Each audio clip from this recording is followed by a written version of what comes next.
नमस्कार। विशेष संवादमा स्वागत छ। म परमेश्वर बर्तौला। विशेष गरी सत्तारूढ नेपाल कम्युनिस्ट पार्टी नेकपाभित्रको विवाद समाधानका लागि नेताहरूले सक्रियता बढाए पनि सहमतिको उपाय निस्कन सकेको छैन।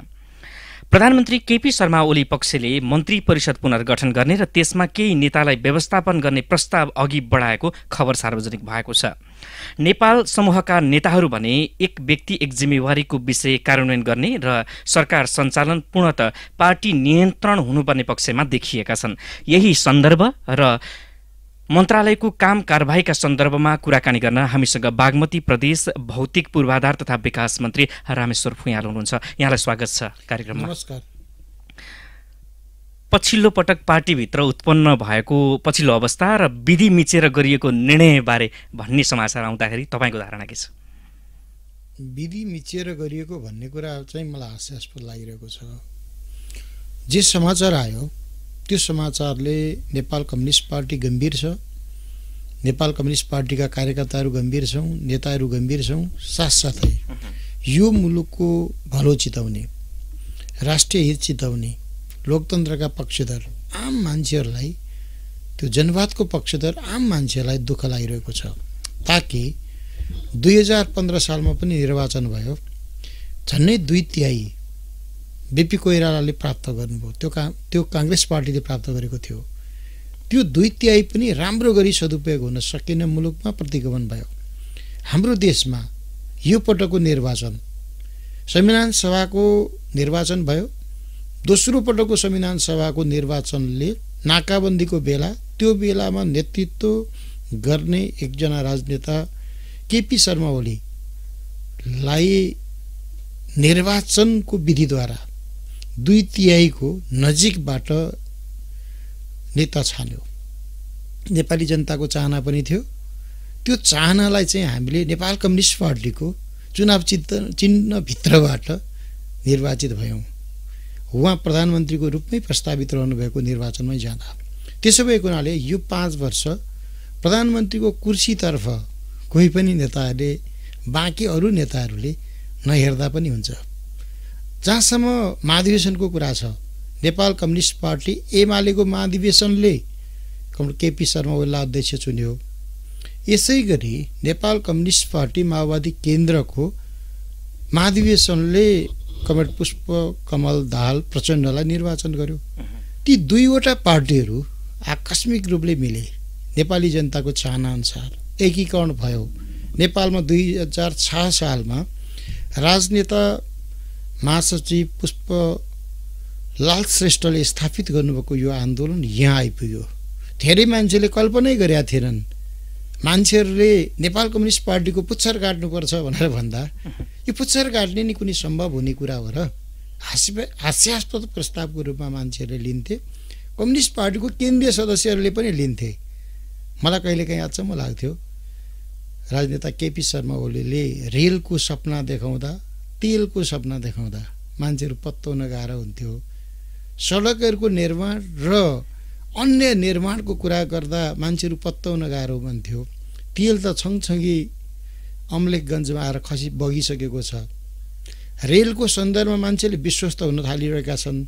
संसारभरिका मान्छेले नेपाललाई त्यस्तो प्राथमिकता हुन्छ र भनेर भन्दा दक्षिणतर्फबाट होस् वा उत्तरतर्फबाट होस्, पूर्वबाट होस् या पश्चिमबाट होस्, नेपाल महत्त्वपूर्ण देशको रूपमा महसुस हुने गरी कूटनीतिक सम्बन्ध व्यवस्थापन भएको छ। यस्ता धेरै महत्त्वपूर्ण कामहरू हुँदै आउँदा 3 तहमै नेपाल कम्युनिस्ट पार्टीले निर्वाचनद्वारा आफ्नो 2/3 मत करिब प्राप्त गरेको छ। यो बेलामा पार्टीभित्रको विवादको कारणले यदि हामीले यो 2/3 को सदुपयोग गर्न सकेनौँ भने नेपाली जनताले के भन्लान्? र म नेतृत्व गण सामु पनि अपिल गर्न चाहन्छु, यो पार्टी निर्माणमा कमल पुष्पलालको ठुलो योगदान छ, मदन भण्डारीको, मनमोहन अधिकारीको ठुलो योगदान छ। त्यसै गरी कमरेड केपी ओलीको 14 वर्ष त जेल बस्नुभयो, ठुलो योगदान छ। माधव कुमार नेपालले आन्दोलन सङ्घलाई व्यवस्थापन गर्नको लागि ठुलो योगदान गर्नुभएको छ। झलनाथ खनालले योगदान गर्नुभएको छ। पुष्पकमल दाहालले ठुलो योगदान गर्नुभएको छ। हामी शान्तिपूर्ण जनआन्दोलनको बाटोबाट पनि आयौँ र जनयुद्धको बाटोबाट पनि आयौँ। अब नेतृत्व गणले सोच्नुपर्छ, शहीदहरूको सपना हामीले पुरा गर्नुपर्छ, कार्यकर्ताहरूको सपनाहरू पुरा गर्नुपर्छ, नेपाली जनताको सपना पुरा गर्नुपर्छ र संसारकै मेहनतकश जनताको सपना पुरा गर्नको लागि कम्युनिस्ट पार्टीलाई निर्वाचनको विधिद्वारा पहल कदमी र प्रतिस्पर्धाद्वारा नेतृत्व स्थापित हुन्छ। आवधिक निर्वाचन कम्युनिस्ट पार्टीभित्र पनि हुन्छ र संसदीय निर्वाचनमा त निर्वाचित भएर आएको पदमा रहनेहरूलाई उनको पुरै कार्यकालभरि काम गर्न नदिनु भनेको, त्यसमा बाधा उत्पन्न गराउनु भनेको, अथवा त्यो पल्लोलुप हिसाबले निर्वाचनमा प्रधानमन्त्रीको रूपमा प्रस्तुत नहुनु अनि पछाडि प्रधानमन्त्री हुनुपर्छ मै, वा महाधिवेशनमा अध्यक्ष निर्वाचित नहुनु तर मै अध्यक्ष हुनुपर्छ भनेर बाधा हाल्ने कुरा वाञ्छनीय छ भनेर नेपाली जनताले आज पनि भनेका छैनन्, भोलि पनि भन्दैनन्। तपाईहरु पत्रकार जगतले त जब निर्णय हुन खोज्यो भने त्यो निर्णय हुनै सक्दैन, हुन खोज्यो भने पनि चित्त बुझाउनु होला र। अब यही बीचमा यहाँले भनिरहनु हुँदाखेरि यहाँ संविधान सभा पनि सदस्य पनि हुनुहुन्छ, नेकपाको केन्द्रीय सदस्य पनि हुनुहुन्छ। यो कोरोनाको महामारी विरुद्धको अभियानलाई नै बिथोल्ने गरी ल्याइएका यी दुईवटा अध्यादेश फिर्ता भएपछि र यो फिर्ता लिइसकेपछि पनि त सत्तारूढ नेकपाभित्रको यो हुँडहरू मत्थर भएको देखिँदैन, अनि यसर्थ भन्न सकिने अवस्था छैन र? यो विश्वमै कोरोना सोधेर आएन, तर त्यो कोरोनालाई पनि रोकथाम गर्न सक्ने, नियन्त्रण गर्न सक्ने, उपचारमा लैजान सक्ने देश, सफल देशको नाउँ नेपाल हो। यो संसारकै सुन्दर देश छ र त्यो कोरोनालाई नै हामी पराजित गर्न सक्छौँ। सङ्क्रमणलाई त हामी अगाडि बढ्न दिएकै छैनौँ, मृत्यु हुनै दिएका छैनौँ।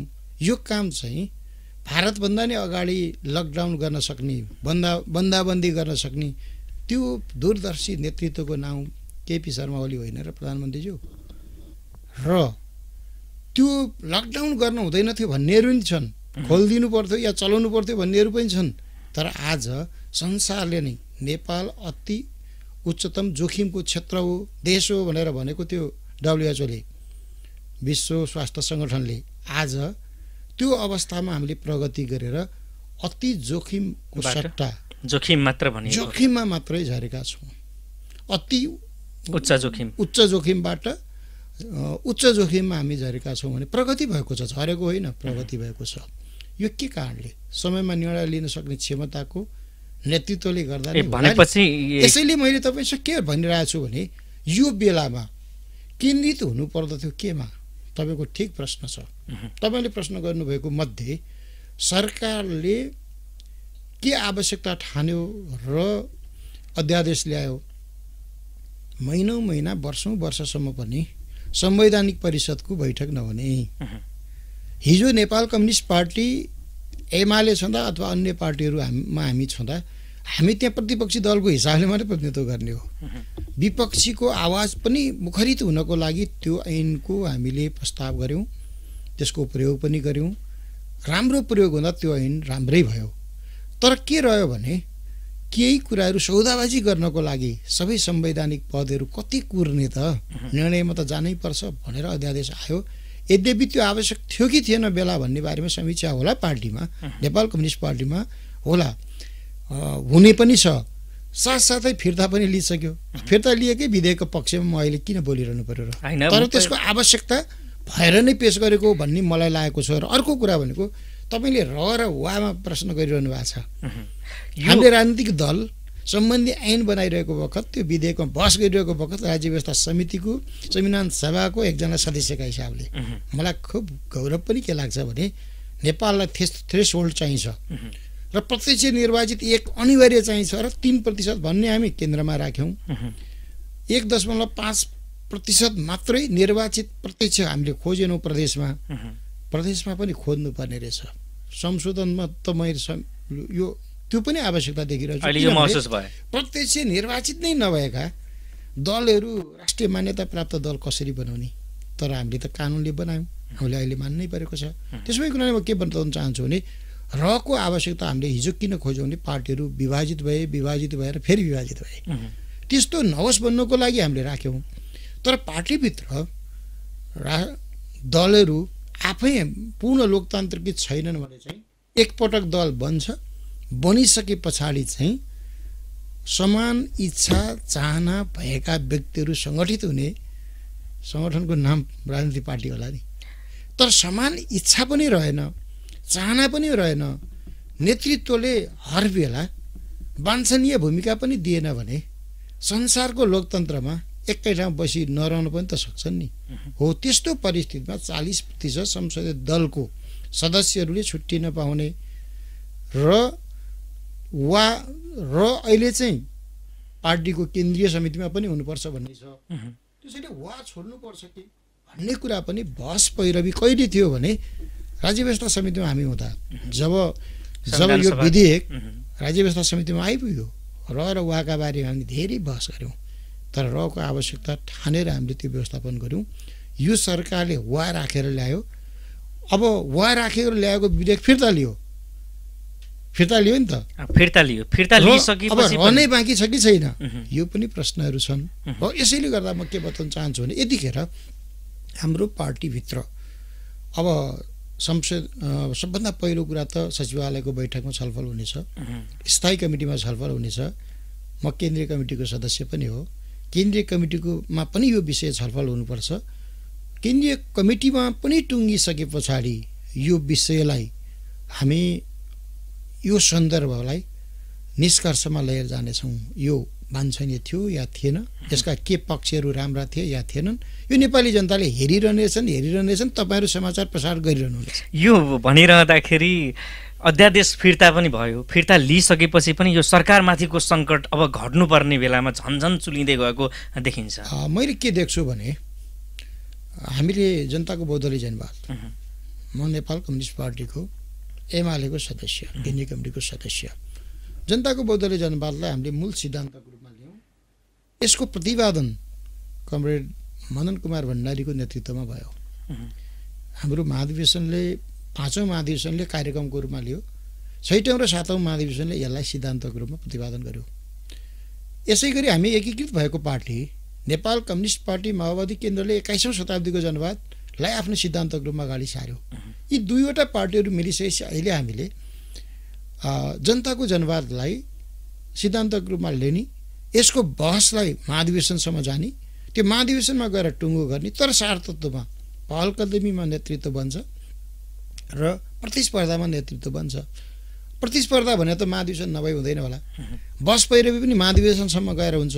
सिद्धान्तको कुरा त्यो छ भने जहाँसम्म 3 तहकै निर्वाचनले हामीलाई को अध्यक्ष हुने गाउँपालिकाको, को मेयर हुने टुङ्गो गरेको छ, निर्वाचनले टुङ्गो गर्यो, या वडा सदस्यसम्म पनि टुङ्गो गर्यो, सांसद पनि टुङ्गो गर्यो, प्रदेश सांसदहरू पनि टुङ्गो गर्यो र संसदीय दलको नेता पनि टुङ्गो गर्यो।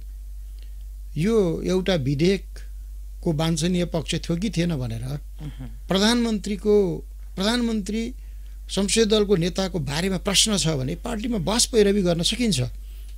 बहस पैरवी गर्न नसकिने कुरा होइन, तर आम जनताले यतिखेर राजनेता केपी शर्मा ओलीको विकल्पको रूपमा प्रधानमन्त्री खडा गर्नुपर्छ भनेर बहस पैरवी होला जस्तो मलाई लाग्दैन।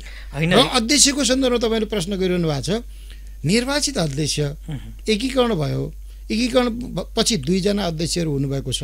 यदि आवश्यकता पर्छ भने नेताहरूको व्यवस्थापन गर्नुपर्ने छ भने तेस्रो अध्यक्ष पनि बनाउने। अहिले यतिखेर हामीले अध्यक्ष बनाएका छौँ, अध्यक्षपछि वरिष्ठ नेताको प्रबन्ध गरेका छौँ, 2 जना वरिष्ठ नेताहरू हुनुहुन्छ, उपाध्यक्षको पनि व्यवस्था गरेका छौँ।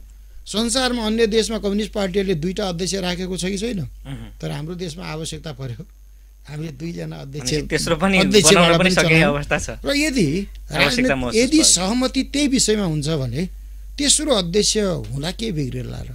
यद्यपि त्यो मेरो निजी विचार मात्रै हो र म यो विषयमा पनि छलफल चलिरहेछ। यसमा के भन्न चाहन्छु भने बहस पैरवी त्यही विषयमा छ कि छैन नेतृत्वले भन्ने कुरा हो। म केन्द्रीय कमिटीको सदस्यको हिसाबले केन्द्रीय कमिटीमा यो विषय आइपिया पनि छैन,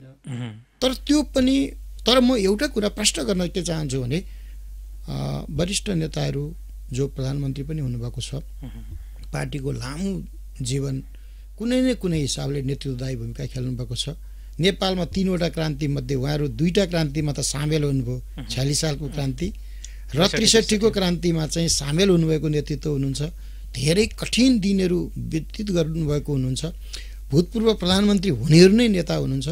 उहाँले यो नेपाल कम्युनिस्ट पार्टीका कार्यकर्ताहरूको दृष्टिकोण, धारणा, नेपाली जनताको जनमत, लोकप्रिय जनमतले चुनिएको प्रधानमन्त्रीको विकल्पमा यतिखेरको खोजी वा अध्यक्षको विकल्पको खोजी गर्नुहुन्छ भन्ने मलाई त लाग्दैन। अब हुन त मैले यो प्रश्न सोधिरहँदा यहाँले भन्नुहोला कम्युनिस्ट पार्टीभित्र विचार राख्ने स्वतन्त्रता छ, अब विचार राख्न पाइन्छ पार्टीभित्र, आन्तरिक छलफलबाट नै एउटा निष्कर्ष निस्कन्छ भन्नु होला। त्यही भन्दै पनि पछिल्लो समय सरकारले गरेका कतिपय निर्णयहरूलाई लिएर अब आन्तरिक पार्टीभित्रको आन्तरिक पक्षबाट नै विभिन्न खालका टीका टिप्पणी हुँदाहुँदै यो पार्टीको नै एउटा छवि धमिलिएको लाग्दैन यहाँलाई? केही नेताहरूलाई पार्टी बैठकमै बस्ने, बैठकमा आफ्ना विचार राख्ने या चुप्पो लाएर बस्ने, बाहिर तपाईँहरू जस्तै पत्रकार साथीहरूलाई भेटेपछि त्यो होडलो व्यक्त गर्ने, यो नेपाल कम्युनिस्ट पार्टीको संस्कृतिभित्र पर्दैन। संसारको अनुशासित संस्कृतिभित्र पनि पर्दैन। दलहरूभित्र नि त संस्कृति त चाहिन्छ होला, तर आफूलाई व्यक्तिगत रूपले पृथक देखाउनको लागि पनि भएको छ भने। अब अर्को कुरा चाहिँ म के विश्वास गर्छु भने बहुलवाद, बहुदलीयता र बहुविचारहरूलाई स्वागत गर्ने पार्टी हो नेपाल कम्युनिस्ट पार्टी। कर्ण मदन भण्डारी 5औं राष्ट्रिय महाधिवेशनले निर्वाचित गर्यो। त्यतिखेर यो समाजमा बहुदलीयताका बारेमा, कम्युनिस्ट पार्टीमा बहुदलीयता, मान्छेहरू कम्युनिस्ट पार्टी नै होइन, नेपाल कम्युनिस्ट पार्टी एमालेलाई भनौँला जस्तै गर्थे। मनमोहन अधिकारीले नेतृत्व गर्नुभएको, अध्यक्षता गर्नुभएको पार्टी थियो। महासचिव मदन कुमार भण्डारी रहनुभएको थियो। बहुदलीय जनवादबारे भन्ने पुस्तक जब आयो, त्यो पुस्तकको प्रकाशनमा म सम्मान र सम्झना गरिरहन चाहन्छु। प्रदीप नेपालले त्यसको प्रकाशनको नेतृत्व गर्नुभयो। 2 रुपियाँ त्यसको मूल्य थियो। तपाईँले पनि खोजेर त्यो पुस्तिका पढ्नुहोला। बहुदलीय जनवादबारे त्यही विचार बहस पैरवीको क्रममा, खुल्ला बहस पैरवीको क्रममा जाँदा जनताको बहुदलीय जनवाद सिद्धान्तको रूपमा अगाडि बढेको छ। नेपाल कम्युनिस्ट पार्टी माओवादी केन्द्रले 21औं शताब्दीको जनवादलाई आफ्नो सिद्धान्तको रूपमा अगाडि बढाएको थियो। 2 पार्टी एकीकृत भयौँ। एकीकृत हुने कुरा कुन विधानमा लेखेको थियो त? 2टा पार्टीहरू, 2टा अध्यक्ष हुने गरी त हाम्रो विधानमा त थिएन। के राजनैतिक आवश्यकताले गर्दछ, तसर्थ यतिखेरको राजनैतिक आवश्यकता भनेको पार्टी एकता हो। फेरि म तपाईँलाई जोड दिन चाहन्छु, पार्टी एकता हो। नेताहरूको लामो जिन्दगी नेपालको कम्युनिस्ट आन्दोलन र मौलिक क्रान्तिको, नेपाली क्रान्तिको मौलिक सिद्धान्तबाट हामी प्रतिपादित भएका छौँ। बहुलवाद, बहुविचार, बहुदृष्टिकोणहरू, त्यसको व्यवस्थापन। जसरी 125 जातिका छौँ, 123 भाषा बोल्छौँ, हिमाल, पहाड, तराई, मधेसमा हामीहरू बस्छौँ, हाम्रा आफ्ना अलग अलग संस्कृतिहरू छन्। म त छानेर जन्मिएको होइन, उपत्यकामा जन्मी।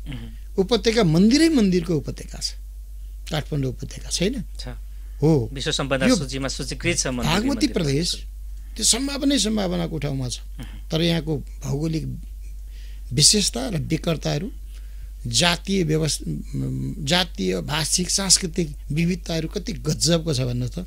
त्यसैले गर्दा नेपाल संसारकै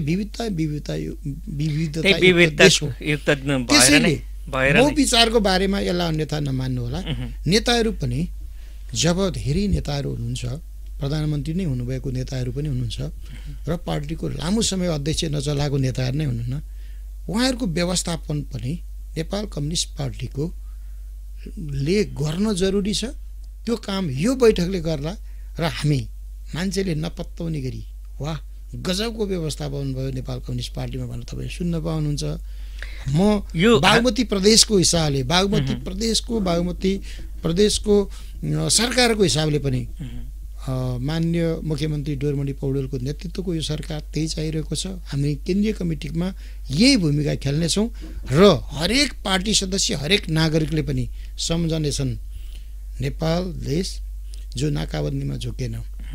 हाम्रो प्रणालीलाई लिएर कतिपय त्यस्ता तत्त्वहरू पनि छन् जसले हाम्रो जनताको जुन एकता, जनता बीच नेपालको कम्युनिस्ट पार्टीले प्राप्त गरेको सफलताबाट आरिस गर्ने शक्तिलाई नै हँसी मजाक हुने गरी नेतृत्वले त्यो भूमिका खेल्ने छैन। तर यही कुरामा म विश्वास छु। यही बीचमा यो त्रिशङ्कु भनौँ न अब यतिखेर प्रधानमन्त्री केपी शर्मा ओली, अध्यक्ष प्रचण्ड, पुष्पकमल दाहाल र यसै गरी माधव कुमार नेपाल वरिष्ठ नेता हुनुहुन्छ।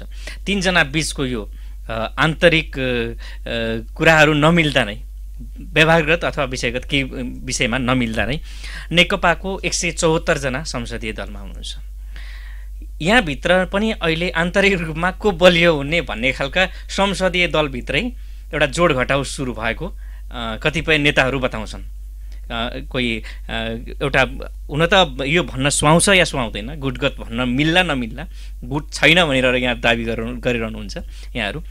यो जोड घटाउ सुरुवात गर्नु आवश्यकता थियो अहिले? मैले त्यो जोड घटाउको आवश्यकता देख्दिनँ।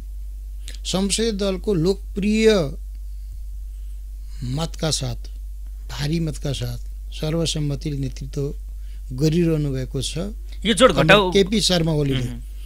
अब तपाईँले भन्नुभएको ठाउँमा पार्टी नै पुग्दैन भने अहिले किन बहस गर्ने? र मैले किन बहस गर्नु पर्दैन भने यतिखेर प्रधानमन्त्री म हुनुपर्दछ भनेर कोही उभिनु होला र? संसदीय दलको नेता म हुनुपर्दछ भनेर कोही नेताहरू उभिनुहुन्छ मलाई त्यस्तो लाग्दैन। यद्यपि कार्यशैलीका केही समस्याहरू पार्टीभित्र छन् र नेताहरूको भूमिकाको बारेमा केही प्रश्नहरू छन्। यो बहुदलीय लोकतान्त्रिक प्रणालीमा, जनवादी प्रणालीमा त्यो बहस त जरुरी छ नि। त्यसो भएको हुनाले यो सबै टुङ्गाउने काम हाम्रो सबभन्दा पहिलो कुरा त सचिवालयकै बैठकको प्रारूप बारेमा बहस भइरह्यो होला। त्यसपछि स्थायी कमिटीको बैठकमा जाला। स्थायी कमिटीको बैठकपछि यति महत्त्वपूर्ण बैठक म पनि सामेल हुने केन्द्रीय कमिटीको बैठकमा जाला र संसदीय दलको बैठकमा यो विषय को नेता हुने भनेर जाँदैन र निर्वाचित लोकप्रिय मतका साथ निर्वाचित हुनुभएको कमरेड केपी शर्मा ओलीका बारेमा अब फेरि विश्वासको मत लिनुपर्ने गरी संसदीय दलमा पुग्ला यो विषय भन्ने मलाई लाग्दैन। नहोस्, हामी पनि चाहन्छौँ र आम नागरिकले पनि एउटै नेतृत्वले अब सरकार सञ्चालन गरोस् भन्ने एउटा चाहना त उहाँहरूमा पनि होला। र यही बिचमा यदि त्यही गठजोडमा लाग्ने हो भने, यसरी नै नेताहरू लाग्ने हो भने, प्रधानमन्त्री केपी शर्मा ओलीको विकल्प खोजेर कोही आउने हो भने नेपाल कम्युनिस्ट पार्टीले नेतृत्व गरेको यो सरकार कहाँ पुग्ला? तपाईँले गर्नुभएको प्रश्नमा मेरो विचारमा नेपाल कम्युनिस्ट पार्टीको नेतृत्वको छनौट हामी आउँदो चाँडै हुने महाधिवेशनबाट गर्छौँ। त्यो महाधिवेशनबाट अध्यक्ष एकजना नै हुने सम्भावना देख्छु म। अहिलेको अन्तरिम व्यवस्थामा हामीले 2 जना अध्यक्ष पनि चलाएका छौँ। उहाँहरूले हामी 2 जना पाइलट भएर प्लेन चढाएको छौँ भन्नुभएको छ। त्यो त मित्रतापूर्ण ढङ्गले होला नि। त्यसैले गर्दा हाम्रो पार्टीको सञ्चालनको कुरा साँच्चै नेतृत्व जिम्मेवार हुनुहुन्छ, गम्भीर पनि हुनुहुन्छ।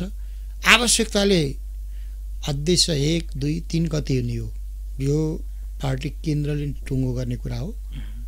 पार्टीको प्रणालीको आवश्यकताले गर्ने कुरा हो। जसरी एकीकरणको आवश्यकता परेर नै हामी नेपाल कम्युनिस्ट पार्टीका पुच्छरहरू काट्यौँ र एउटा कम्युनिस्ट पार्टी भयौँ।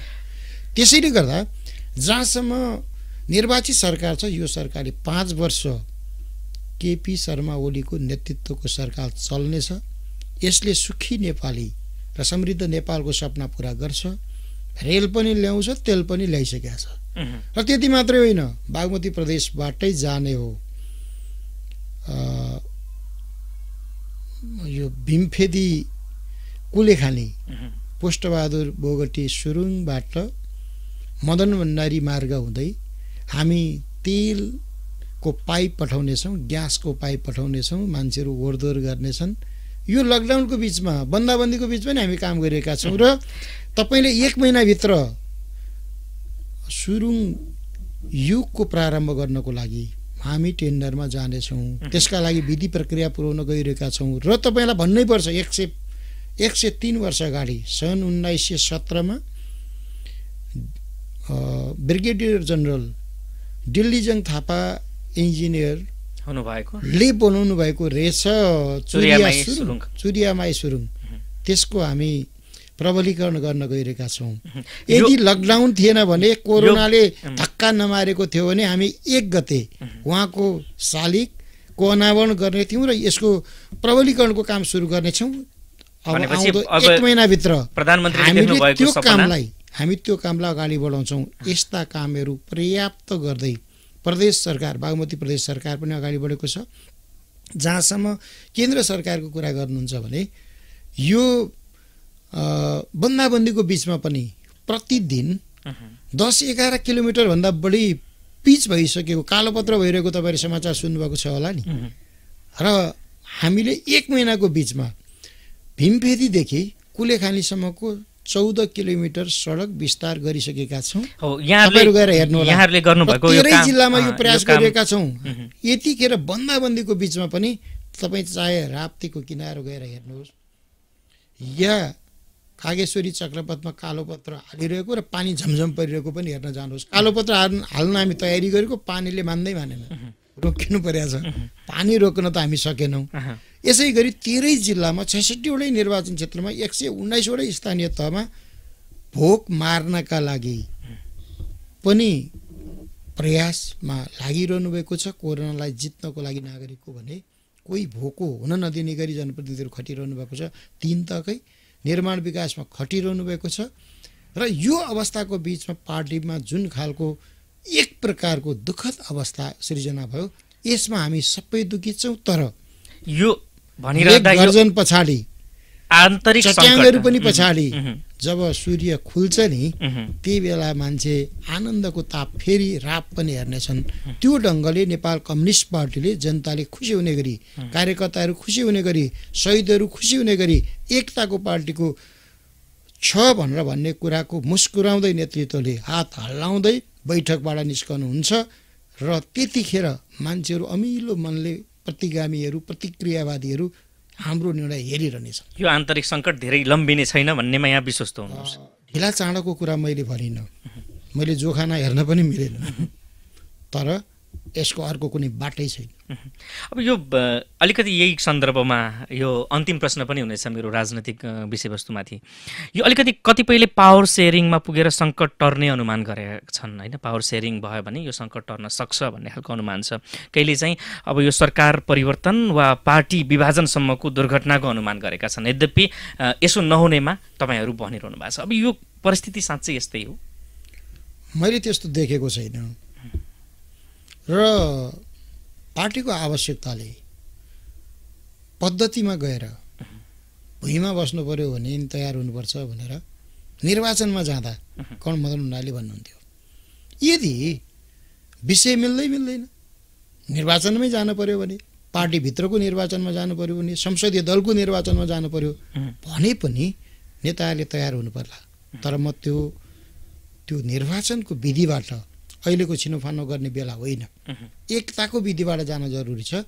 कमी छन् भने ती कमीहरूको उपचार गरौँ। कार्यशैलीमा त्रुटि छन् भने सरकारका सच्याउने कामहरू गरौँ। र नेतृत्व सबैले, पार्टीको उच्च नेतृत्वको मात्रै होइन, पार्टी सदस्यले काम पाउने प्रणालीमा जानु पर्यो। हरेक पार्टी सदस्यहरूले, हरेक तहका नेताहरूले, के केन्द्रको मात्रै सवाल हुन्छ? उच्चतम रहनुभएको प्रधानमन्त्रीहरूको मात्रै पावर सेयरिङको कुराले मिल्छ? म त के भन्न चाहन्छु भने स्थायी कमिटीका सबै नेताहरूलाई काम दिनुहोस्, केन्द्रीय कमिटीका हामी सबैलाई काम दिनुहोस्, जिल्ला कमिटीका सबैलाई काम दिनुहोस्, वडा कमिटीका सबैलाई काम दिनुहोस्। हरेक पार्टी सदस्यले आफ्नो जिन्दगीमा धेरै कामहरू गर्न पाउन्। पार्टीको सदस्य हुने भनेको सामान्य कुरा त होइन नि। त्यसो भएको हुनाले नीतिगत रूपले सुधार गर्नै पर्ने कुराहरू छन् भने बस पैरवी गरौँ। तर एकताभन्दा बाहेक अर्को कुनै समाधान हुन सक्दैन। त्यो अवस्था नेपाल कम्युनिस्ट पार्टीले साबित गर्दैछ भन्ने मलाई लाग्छ। नेतृत्वको पावर सेयरिङले मात्रै चल्दैन। नेतृत्वको मात्रै पावर सेयरिङ यो समाजले मागेको हो र? हरेक नागरिकका प्रतिभाहरूको प्रस्फुटन हुने वातावरण हुनु पर्यो। म एउटा कुरा तपाईँलाई स्पष्ट गर्न चाहन्छु। हामीले लोकतान्त्रिक प्रणाली अपनायौँ, तेस्रो क्रान्ति गऱ्यौँ, हामीले राष्ट्रिय गीतको आवश्यकता पर्यो। राष्ट्रिय गीत लेख्नेहरूका लागि हामीले आह्वान गऱ्यौँ। जब आह्वान गऱ्यौँ 1000 मान्छेहरूले भन्दा बढीले 1000 हामीले छान्यौँ गीत, त्यसपछि 100 छान्यौँ, त्यसपछि 10 छान्यौँ, त्यसपछि व्याकुल महिलाको गीत राष्ट्रिय गीत चुनियो। नेतृत्व पनि त्यसै गरी आउने कुरा होइन। त्यसो भएको हुनाले 1000लाई नै जित्न मन लागेको थियो होला नि राष्ट्रिय गीत। र त्यति मात्र होइन, त्यो जम्मा राष्ट्रिय गीत एउटा लेखे बापत उहाँले लेखक कसो मात्रै होइन, आजीवन जीवन वृत्ति पाउनुभएको छ। एउटा अफिसरले भन्दा बढी उहाँले आजीवन जीवन वृत्ति पाउनुहुन्छ। यो लोकतान्त्रिक प्रणालीको साँच्चै मिठो फल हो कि म तपाईँ पत्रकार साथीहरू मार्फत भन्न चाहन्छु, जम्मा एउटा गीत लेखे पनि पुग्छ अथवा एउटा कुनै ट्रेडमार्क फलानु कुरा गरियो भन्ने ढङ्गले स्थापित गरे पनि हुन्छ। एउटा स्वर्णिम अक्षरले लेखिने छ इतिहास हो। त्यसैले गर्दाखेरि हामीलाई चाहिएको यो लोकतन्त्र त्यत्तिकै त्यो भेर्नका लागि लोकतन्त्र भन्ने चाहिएको होइन, प्रणालीमा हाम्रो सुधार चाहिएको। कम्युनिस्ट पार्टी त्यसै चाहिएको होइन, जनवादी ढङ्गले निर्णय हुने श्रृङ्खलाका लागि चाहिएको, तर जनवाद अराजकतावाद होइन। आफ्नो पार्टीले लिएका असल नीतिको प्रचार गर्नु पनि हाम्रो काम हो। नेतृत्वको पनि काम म देखिरहेको छु। यति राम्रो काम गरिरहेको छ केन्द्र सरकारले, बागमती प्रदेश सरकारले, स्थानीय सरकारले, तर हामी भनिरहेका छौँ हेर्नुहोस् त रुँदै रुँदै मान्छेहरू घर गइरहेका छन्। तपाईँ भन्नुहोस् लकडाउन भनेको घर जान दिनु हो त? टक्क रोक्नु, जहाँ छ त्यहीँ बस्नु, रोक्न के अरे। तर लेख्नेहरूले पनि लेखिरहनु भएको छ, बजाउनेहरूले पनि बजाइरहनु भएको छ। तर सङ्क्रमणकाल रोक्न सकेकोमा, जुन खालको सङ्क्रमण, रोगको सङ्क्रमणलाई रोक्न सकेकोमा मेरो देशलाई धन्यवाद पनि भनिदिनुपर्छ। तपाईँ तयार होइन? एकदमै आम नागरिक अहिले हाम्रो यो नेपालमा कोरोना सङ्क्रमणको जुन दायरा छ, लकडाउनले पारेको जुन प्रभाव छ, यसमा चाहिँ नागरिकहरू कुनै पनि शङ्का गरिरहेका छैनन्। यसमा सरकार पनि बधाईको पात्र छ, यो हामीले पनि भनिरहेका छौँ। यो कामको नेतृत्व कसले गर्नुभयो? प्रधानमन्त्री केपी शर्मा ओलीले हो। तर यो काममा सेवा गरिरहने मान्छे हरेक निर्वाचित वार्ड सदस्यहरू पनि हो, नागरिकहरू पनि हो, नागरिक समाज पनि हो, र टक्क रोकिएर बस्ने र विधिमा उभिदिने आम नागरिक पनि हो। थाहा पाएर बुझ फचाउनेहरूलाई म फेरि आग्रह गर्न चाहन्छु, यो अदृश्य शक्तिका विरुद्ध लड्नको लागि हामी फेरि एकताबद्ध हुनुपर्छ। जसरी हाम्रो पार्टीलाई पनि एकताबद्ध बनाउनको लागि अदृश्य शत्रुहरू, प्रतिक्रियावादीहरू, प्रतिगामीहरूसँग नेतृत्वले सचेत हुनुपर्दछ। म नेपाल कम्युनिस्ट पार्टीको केन्द्रीय सदस्यका हिसाबले अपिल गर्न चाहन्छु नेतृत्वलाई, किनभने उहाँहरूले नै नेतृत्व गरेर हामीलाई यहाँ ल्याइपुर्याउनु भएको। देशका 3वटा क्रान्ति ख्यालमा भएका होइनन्।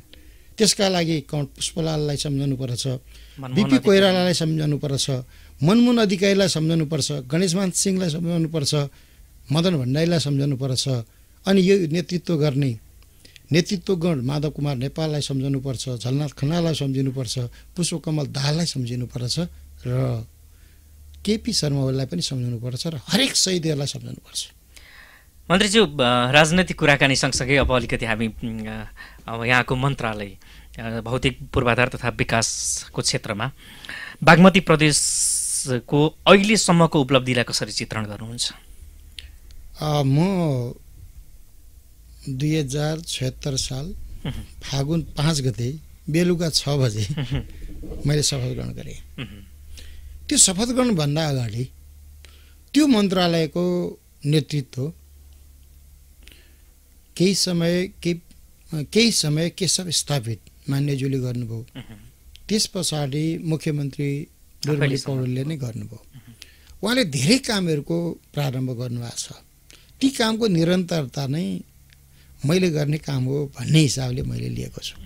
किनभने प्रणालीगत रूपले नै गर्ने कुरा हो सरकारका कामहरू। मुख्यमन्त्री डोरमणि पौडेलले यो प्रदेशलाई हरित प्रदेशको रूपमा विकसित गर्ने सपना देख्नु भएको छ। यसका लागि हामी सरसफाइदेखि हरियालीसम्मलाई विशेष ध्यान दिन्छौँ।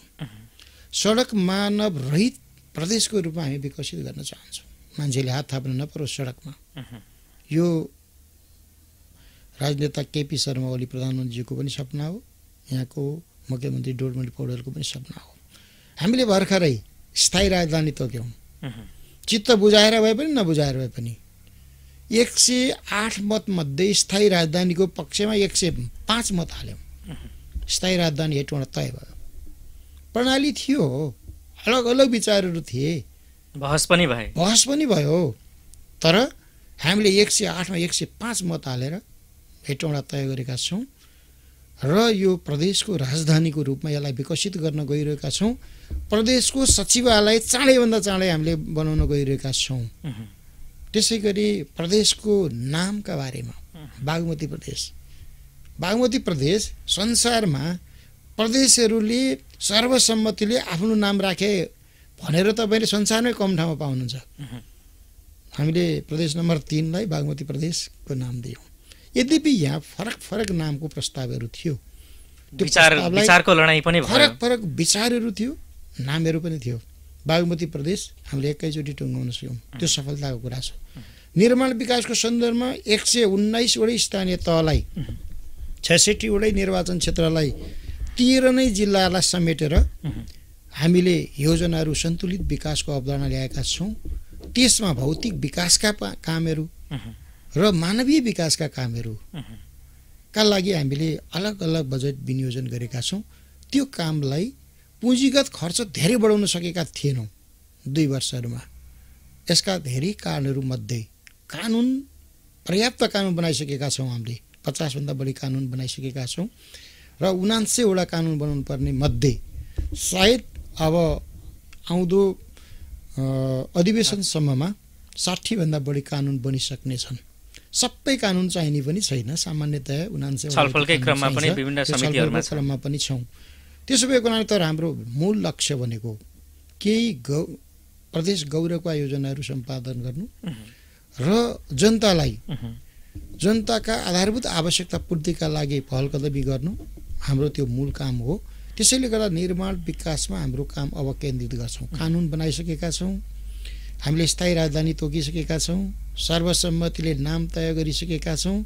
अब समृद्ध प्रदेश, समृद्ध नेपाल, समृद्ध प्रदेश, सुखी नेपाली, सुखी बागमती प्रदेशका जनताहरू, हामी त्यो काममा अगाडि बढ्न गइरहेका छौँ। र हामीले केही मुलुकलाई लिड गर्ने खालका केही हाम्रा योजनाहरू छन्। जस्तै अब हामी यो प्रदेशबाट हामी सुरु गर्छौँ सुरुङ संस्कृति निर्माण। एउटा मात्रै सुरुङ होइन, हामी धेरैवटा सुरुङहरूको डिपिआर गर्न गइरहेका छौँ। एउटा राष्ट्रिय गौरवको आयोजनाको रूपमा र बहुप्रतिष्ठित एउटा छ पिम्फेदी कुलेखानी सुरुङमा। त्यसै गरी हामी ताल तलैया र खोजहरूको संरक्षण गर्न गइरहेका छौँ, जसले हरियाली प्रवर्धनका लागि र वातावरणीय कामका लागि धेरै ठुलो परिवर्तन ल्याउनेछ। उपत्यकाका 30 निर्वाचन क्षेत्रलाई समेट्ने गरी काठमाडौँ उपत्यका काठ चक्रपथको परिकल्पना गरिरहेका छौँ। 30 वटा निर्वाचन क्षेत्रलाई यसले समेट्छ र पुष्पलाल प्रदेश चक्रपथ बनाउन हामी गइरहेका छौँ। यसका लागि बागमती प्रदेश यातायात गुरु योजना यो महिनाभित्रमा हामी बनाइसक्न गइरहेका छौँ। हाम्रा कामहरू योजनाबद्ध छन्। यसका लागि बरु समय कम भएको छ र हाम्रो यो बन्दाबन्दीको समय बाहेक सर्वसम्मतिका साथ लानको लागि प्रयास गरिरहेका छौँ। तपाईँले बागमती प्रदेश सभामा सामान्यतया सर्वसम्मतिकै निर्णयहरू आम भएका छन्। यसमा म विपक्षी दलको नेता र उहाँ मार्फत राजनीतिक दलका साथीहरूलाई, बाँकी दलका साथीहरूलाई पनि धन्यवाद भन्न चाहन्छु। नेपाल कम्युनिस्ट पार्टी त 110 मध्ये 81 सिटमा थियो। प्रसङ्गवश केही प्राविधिक कमजोरीहरूले गर्दा हामी 80 सिटका भएका छौँ। एउटा सिटमा भर्खरै हामीले निर्वाचन सफलतामा टुङ्गिन पाएन। त्यसो भएको हुनाले हामी जनतासँग बार अनुमोदन हुन चाहन्छौँ। हाम्रा कमजोरीहरू छन् भने जनताबाट सिक्न पनि चाहन्छौँ। हाम्रो ठुलो विश्वविद्यालय भने त जनता हो। त्यसैले गर्दा विश्वविद्यालयको परीक्षामा हाम्रा नेताहरू पास भइहाल्नुहुन्छ नि। भूतपूर्व प्रधानमन्त्रीहरू पास हुनुहुन्न, भूतपूर्व महासचिवहरू पास हुनुहुन्न, अध्यक्षहरू पास हुनुहुन्न। हामी केन्द्रीय सदस्यहरू त पास हुन्छौँ, हामी जिल्लामा काम गर्नेहरू त पास हुन्छौँ, वार्ड तहमा काम गर्नेहरू त पास हुन्छौँ, वडा सदस्यहरू, हामी सङ्गठित सदस्यहरू पास हुन्छौँ भने म उच्च नेतृत्वको बारेमा एकदमै आदरभावका साथ भन्न चाहन्छु। नेपाली जनताको सपना, शहीदहरूको सपना, पार्टी कार्यकर्ताहरूको सपना, केन्द्रीय सदस्यहरूको सपना पुरा गर्नको लागि एकताबद्ध भएर अबको स्थायी कमिटीको बैठकबाट उहाँहरू निस्कनुहुनेछ। सचिवालयको बैठकले त सचिवालय नै काम गर्ला, स्थायी कमिटीको बैठक सक्नुहुनेछ। स्थायी कमिटीको बैठक सकेपछि पुग्दैन, केन्द्रीय कमिटीको बैठकमा उहाँहरू आउनुपर्छ। केन्द्रीय कमिटीको बैठक सँगसँगै संसदीय दलको बैठकमा पनि जानुपर्छ। ती सबै बैठकहरूमा नेताहरू जब बैठक सकिन्छ त्यो बेला हात हल्लाउँदै हाँस्दै हाँस्दै निस्कने र टाढाबाट हेरिरहनु भएको जनताले वाह नेपाल कम्युनिस्ट पार्टी कति राम्रो निर्णय गर्यो, हामीलाई पनि चित्त बुझ्यो भन्ने अवस्थामा सिर्जना गर्नुपर्छ आजभन्दा अगाडिका निर्णय। त्यस्तै निर्णय छन् न त 2/3 हामीले पाएका हौँ। त्यसैले यो 2/3 प्राप्त ख्यालमा पाएको त होइन नि, सङ्घर्ष नगरी पाएको त होइन नि, परचक्रीहरूसँग विदेशीहरूसँग झुकेर हामीलाई 2/3 दिएको हो त। राष्ट्रिय स्वाभिमानका लागि, राष्ट्रिय गौरवका लागि साधात प्राप्त गर्नेहरूको हजारौँ जनताहरू र हजारौँ शहीदहरूको बलिदानले प्राप्त भएको यो अवस्था हो।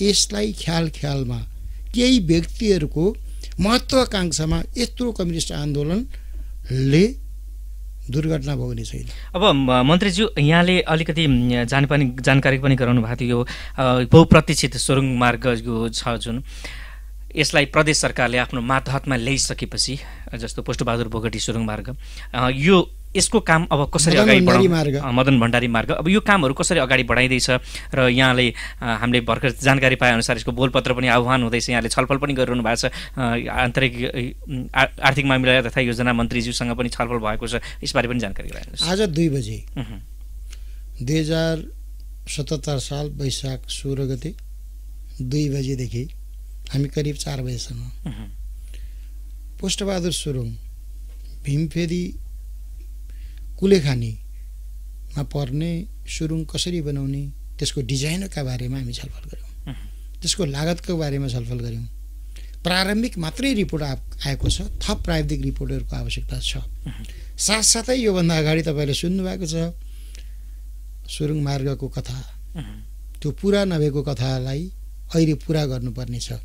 यो प्रदेशको गौरवको योजनाको रूपमा हामी अगाडि बढाउँछौँ भने म फेरि दोहोऱ्याउन चाहन्छु 103 वर्ष अगाडि सुरुङबाट अमेरिकन GMC जनरल मोटर्स कम्पनीका साधनहरू चल्ने हाम्रो मुख्यमन्त्रीले त 19 सालमा त्यही मोटरै चलेर अम्लेखगञ्ज जानुभएको रहेछ। तर त्यो सुरुङ चुपचाप बसिरहेको रहेछ, अँध्यारो मुख लाएर बसिरहेको छ। यहाँहरू पनि जानुभएको थियो अनुगमन, अस्ति मात्रै हामीले हेरेर आयौँ, अँध्यारो मुख लाएर बसिरहेको छ त्यो सुरुङ। त्यसलाई मुसुक्क हाँस्ने कसरी बनाउनु होला? यसका लागि हामी आउँदो 1 महिनाभित्र टेन्डर आह्वान गर्नेछौँ। केन्द्र सरकारले पनि केही मद्दत गर्नुपर्ने छ, पुरानो टेन्डरका बारेमा कसरी जाने हो। हाम्रो सम्पूर्ण तयारी पुरा भइसकेको छ भनेर म तपाईँलाई वैशाख मसान्तभित्र भन्नेछु। वैशाख 15 भित्र टेन्डरमा लान अन्तिम प्रयास गरिनेछ। यो लकडाउन, यो कोरोनालाई जित्नुपर्छ है यही बिचमा, र जित्न यो कोरोनालाई पराजित गर्ने कुरा पनि संस्कृतिकै रूपमा जान्छ अब, किनभने अब सोसल डिस्टेन्समै बसेर थप सुरक्षित भएर हिजोको हाम्रा पुर्खाहरूले गर्ने जस्तै शारीरिक क्षमतालाई पनि वृद्धि गरेर सरसफाइलाई पनि ध्यान दिएर अनि संस्कृति नै कोरोना विरोधी संस्कृति पनि निर्माण गरेर सुरक्षालाई ध्यान दिएर हामी अहिले पनि काम गरिरहेका छौँ। अब यही बीचमा काम गर्छौँ र काम गरिरहनु भएको छ भने जेठको 15 भित्र यो टेन्डरमा लान, बोलपत्रमा लानको लागि हामी भगीरथ प्रयत्न गर्छौँ भन्ने कुरा म तपाईँको बीचमा प्रतिबद्धता जाहेर गर्न चाहन्छु। र यो मात्रै होइन, प्रदेशले छुट्याएका सम्पूर्ण वर्ष खर्च गर्नको लागि प्राविधिक समय त निकै कम छ। भौतिक पूर्वाधार विकास मन्त्रालय बागमती प्रदेशले हामीले सूचना जारी गरेका छौँ हाम्रा सम्पूर्ण कार्यालयहरूलाई। उहाँहरूले स्वास्थ्य पहिलो ध्यान दिनुपर्ने कुरा हो, कोरोनालाई पराजित गर्ने कुरा सँगसँगै ध्यान दिनुपर्ने कुरा हो, र निर्माण विकासको अब रोकिन मिल्दैन। यसका लागि प्रशासनिक संयोजन गर्नुपर्ने कुरा सम्बन्धित जिल्ला प्रशासन कार्यालयमा समन्वय पनि गरेर बाँकी जे पर्छ मुख्यमन्त्री कार्यालय, भौतिक पूर्वाधार विकास मन्त्रालयको नेतृत्वलाई जे अप्ठ्यारो पर्छ त्यो सिधै भन्नुहोला भनेर हामीले आह्वान गरेका छौँ। जनसमुदायलाई म अपिल गर्न चाहन्छु, तपाईँहरू ओहोरदोहोर गरिरहेको बखत काहीँ बाटो खन्ने कारणले 2-4 मिनट रोकिनु पर्यो भने त्यहाँ काम गरिरहने मजदुर साथीहरूलाई तपाईँहरू राम्रो गर्नुहोस्, नबिगारी गर्नुहोस् भनेर कुरिदिनु होला। किनभने प्रसवको बेला अलिअलि रक्तमञ्चल त हुन्छ नि, सडकमा 2-4वटा ढुङ्गा यताउता परेको रहेछ भने यसो पञ्चायततिर जानु होला। तर त्यो निर्माण तपाईँकै लागि हो, तपाईँकै सम्पत्तिबाट गरिरहेका छौँ, तपाईँहरूले कुतिरेकै सम्पत्तिबाट हामीले गरिरहेका छौँ। त्यसो भएको हुनाले हरेक नागरिकले पनि हामीलाई पनि मायाले हेर्नुहोस्, निर्माणकर्ताहरूलाई पनि मायाले हेर्नुहोस्। हाम्रा कुनै काममा कमजोरी छन् भने खबरदारी गरिदिनुहोस्। तपाईँले गरेको खबरदारीलाई हामी जनताको खबरदारीलाई हामी सम्मान गर्न चाहन्छौँ, सच्चै र काम अगाडि बढाउन चाहन्छौँ। मदन भण्डारी मार्ग लगायत अब यहाँ हेटौँडाको यो बाइपास चौकीटोलदेखि राप्ती पुलसम्मको एउटा बाइपास निर्माणको काम पनि चलिरहेको छ। यहाँले निरन्तर अनुगमन पनि गरिरहनु भएको छ र यो ठाउँमा काम पनि भइरहेका छन्। यद्यपि लकडाउन जारी छ, काम पनि भइरहेका छन्, व्यवस्थित ढङ्गले काम गरिरहेको हामी पनि अनुगमनमा सहभागी हुँदा देखिरहेका छौँ। अब यो निर्माण कार्य कसरी अघि बढ्छ र कहिलेसम्म यो परियोजनाहरू पुरा हुनेछन्, हामी कसरी विश्वास दिलाउने नागरिकलाई? केही दिन अगाडिसम्म भएका कामदारहरू आफ्ना घर घर जानुभएछ। त्यसपछि चौकीटोल भन्दा अलि परको बस्तीका मान्छेहरूलाई आह्वान गरेर निर्माण व्यवसायले काममा ल्याउनु भएछ। उहाँले टोप पनि लाउनु भएको छ सुरक्षाका लागि, पन्जा पनि लाउनु भएको छ र सेनिटाइजर पनि प्रयोग गरिरहनु भएको छ, काममा नै लागिरहनु भएको छ। र सकभर हामीले ठुलो हिँडुल नगर्नको लागि आह्वान गरिरहेका छौँ। केही स्थानीय कामदारहरू पनि काम गर्दै हुनुहुन्छ, आधा घन्टामा 15 मिनटमा 1 घन्टामा हाम्रो घर पुगिन्छ भन्नुभयो। सायद तपाईँ हिजो मसँग त्यो राप्तीको किनारमा कतै कतै फोटो खिच्दै गरे व्यक्तित्व हो कि जस्तो मलाई लागिरहेको छ, होइन? तपाईँले रेकर्ड गर्नुभएकै होला, उहाँहरूको आवाज पनि तपाईँले सङ्कलन गर्नुभएकै होला। त्यसो भएको हुनाले उहाँहरू खुसी पनि हुनुहुन्छ। किनभने एकान्तवास भनेको त काम गरिरहेको पनि त एकान्तवास हो नि त। त्यसो भएको हुनाले डोजर चलाइरहेको अपरेटरहरूलाई तपाईँहरूले देख्नुभयो, ग्रेडर चलाइरहेका व्यक्तित्वहरूलाई पनि देख्नुभयो, उहाँहरू खुसी पनि हुनुहुन्थ्यो। किनभने काम मिलेको छ, रोजगारी मिलेको छ, त्यसले गर्दा दाम पनि मिलेको छ, माम पनि मिलेको छ। यसो भएको हुनाले गोरु जोत्नलाई रोकिनु पर्दैन यो कोरोनाबाट, मकै गोड्नलाई रोकिनु पर्दैन कोरोनाबाट। मात्र सामाजिक दूरी कायम गरौँ, आफ्नो स्वास्थ्यलाई ध्यान दिउँ र नेपालको मौलिकताको विकासमा हामी हरेक नागरिक सामेल बनौँ, श्रमलाई सम्मान गरौँ, गाउँलाई सम्मान गरौँ, गाउँ र सहरको बीचको विभेदलाई कम गरौँ, छोरा र छोरी बीचको विभेदलाई अन्त गरौँ। शारीरिक श्रम र मानसिक श्रम उस्तै सम्मानको विषय हामी सबैले बोध गरौँ र तपाईँको सञ्चार माध्यमले भनिदियोस्। धेरै धेरै धन्यवाद छ यो महत्त्वपूर्ण समय र संवादका लागि यहाँलाई। धन्यवाद। आदरणीय श्रोता, समसामयिक राजनैतिक विषयवस्तु र बागमती प्रदेशको भौतिक पूर्वाधार तथा विकासका सन्दर्भमा आज हामीले माननीय मन्त्री रामेश्वर भुइँयालसँग कुराकानी गऱ्यौँ। यो कुराकानी सँगसँगै विषय संवादको यो समय सकिएको छ। प्रविधि साथी दीपक सिंह रुम्बालाई धेरै धेरै धन्यवाद। परमेश्वर बर्तौला। अर्को श्रृङ्खलासम्मका लागि छुट्टिन्छु। नमस्कार।